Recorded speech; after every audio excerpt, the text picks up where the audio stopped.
আসসালামু আলাইকুম। সবাই কেমন আছেন? আশা করি আল্লাহর রহমতে সবাই অনেক ভালো আছেন। আজকে আপনাদের সাথে শেয়ার করছি খুবই সহজ কিন্তু ভীষণ মজার একটা রান্না, আলু দিয়ে মাছ ভুনা। সত্যি বলতে এই ধরনের রান্নার আলাদা একটা মজা আছে। খুব বেশি কিছু লাগে না, কিন্তু রান্না হয়ে গেলে খেতে বসে মনে হয় এর চেয়ে ভালো আর কিছু হতেই পারে না। আমি কিন্তু কথা বলতে বলতে রান্না অলরেডি শুরু করে দিয়েছি। ক্যামেরায় হয়তো এর আসল রং আর সৌন্দর্যটা পুরোপুরি বোঝা যাচ্ছে না, কিন্তু বাস্তবে দেখলে ঝোলের রং, মাছের লুক আর আলুগুলো সব মিলিয়ে একদম লোভনীয় লাগছিল। আমি তো ভিডিও করার সময় বারবার ভাবছিলাম আর কতক্ষণ অপেক্ষা করব।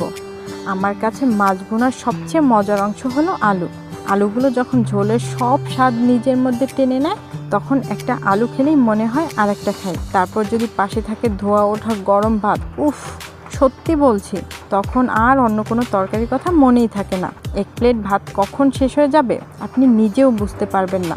কথা বলতে বলতে আমার কিন্তু রান্না করা কমপ্লিট, আর এটা হচ্ছে আমার রান্নার ফাইনাল লুক। কেমন হয়েছে সবাই কিন্তু জানাবেন। আর যারা মাছ খেতে ভালোবাসেন তারা নিশ্চয়ই বুঝতে পারছেন আমি কি বলতে চাই। এই ধরনের ঘরোয়া রান্নার স্বাদ কিন্তু 5 তারকা হোটেলেও পাওয়া যায় না, কারণ ঘরের রান্নার মধ্যে একটা আলাদা ভালোবাসা থাকে। আপনারা বলুন তো, মাছ ভুনার সাথে আপনার আলু বেশি পছন্দ করেন নাকি মাছ? কমেন্টে অবশ্যই জানাবেন। ভিডিওটা যদি আপনাদের ভালো লাগে তাহলে একটা লাইক করবেন, প্রিয় মানুষদের সাথে শেয়ার করবেন। আর এমন সহজ ঘরোয়া আর মজার রান্নার ভিডিও নিয়মিত দেখতে চাইলে আমার চ্যানেলটি সাবস্ক্রাইব করে পাশে থাকবেন। সবাই ভালো থাকবেন, সুস্থ থাকবেন। আল্লাহ হাফেজ।